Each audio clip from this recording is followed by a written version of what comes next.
Coming up on Network Africa, the UN accuses South Sudanese forces of killing over 100 civilians around the town of Ye in a period of 6 months. The Democratic Republic of Congo experiences another jailbreak 2 days after more than 3,000 inmates escaped from the country's main jail. And Sudanese President Omar al-Bashir, who is wanted by the International Criminal Court, will skip an Islamic summit in Saudi Arabia with U.S. President Donald Trump.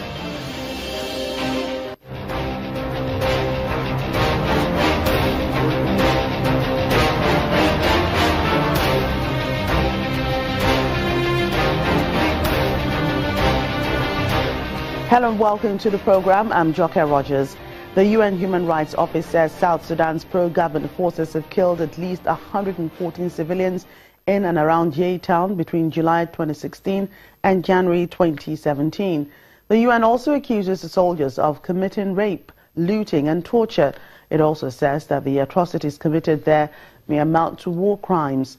However, the South Sudan Army spokesperson, Colonel Santo Dominic Call, has criticized the report as baseless. South Sudan's civil war began in December 2013 when forces loyal to the former Vice President Riek Machar clashed with those loyal to President Salva Kiir.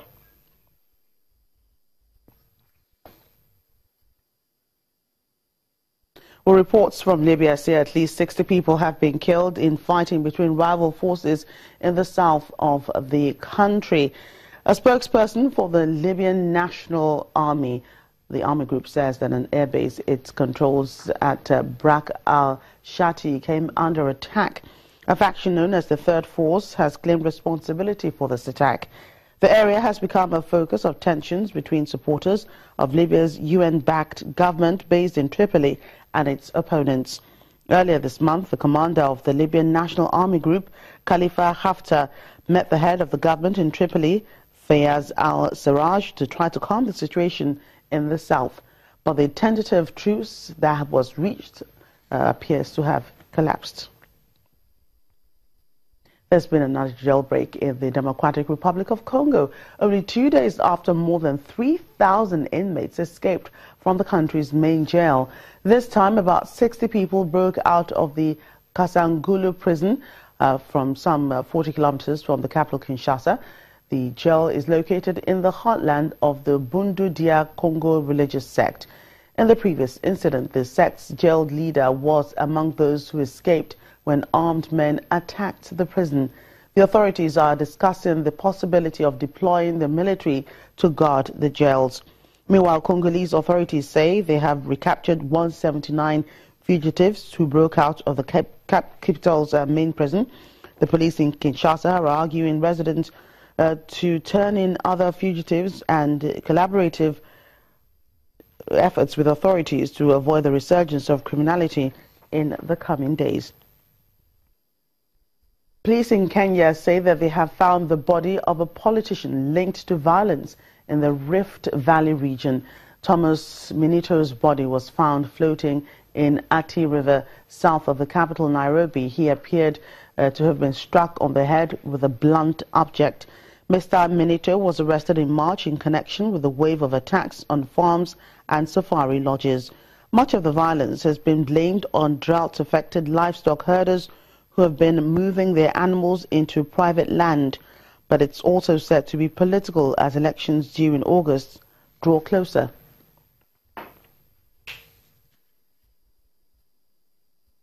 We can now get more on the situation in South Sudan. A journalist there, Philip Deng, joins us live from the capital, Juba. You're welcome to the program.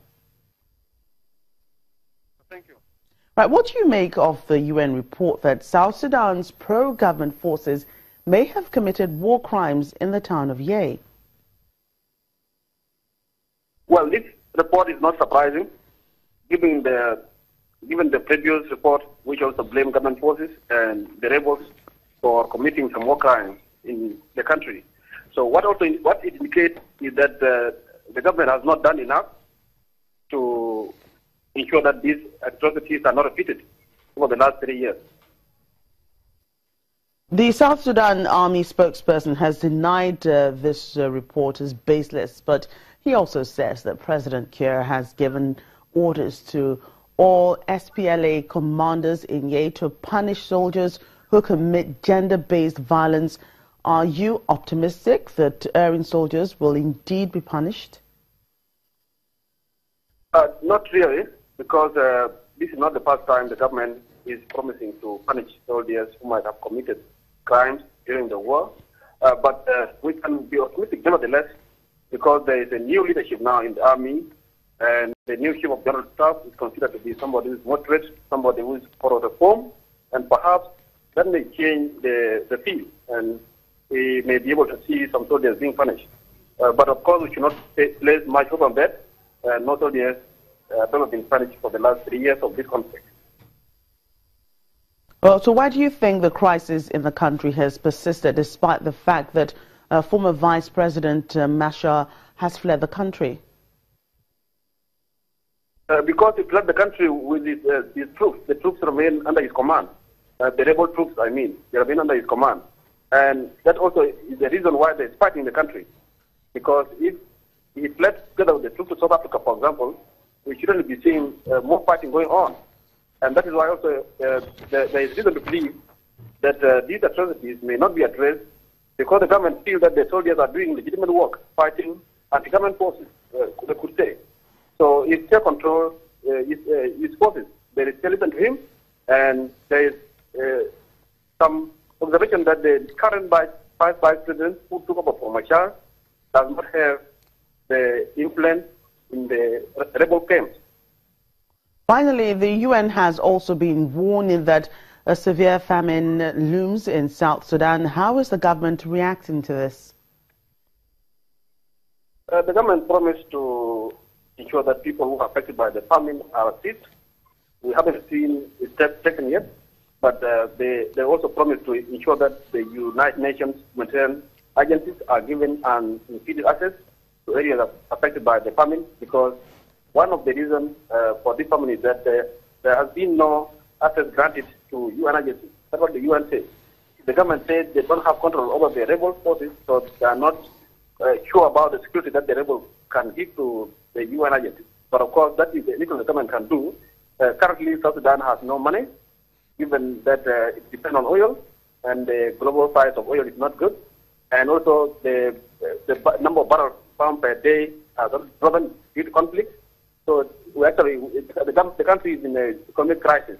So the government cannot single-handedly be able to support her own people. Philip Deng there. Thank you so much for joining us on Network Africa. Let's move on now. France will not compromise its fight against military Islamists in Mali and the Sahel region. That's coming from the French President Emmanuel Macron, who is in Mali to meet with French troops stationed there. The visit comes less than a week after his inauguration as president. Speaking alongside Mali's President Ibrahim Boubacar Keïta at the Gao military base, where some 1,600 troops are based, Mr. Macron also says France is determined to work for continued security in the region. He also says his country would seek to strengthen cooperation with France's EU partner Germany to that end. French soldiers have been fighting Islamist militants in the north of the former French colony since 2013. This is Mr. Macron's second foreign trip as president. He visited German Chancellor Angela Merkel in Berlin a day after his inauguration on Sunday.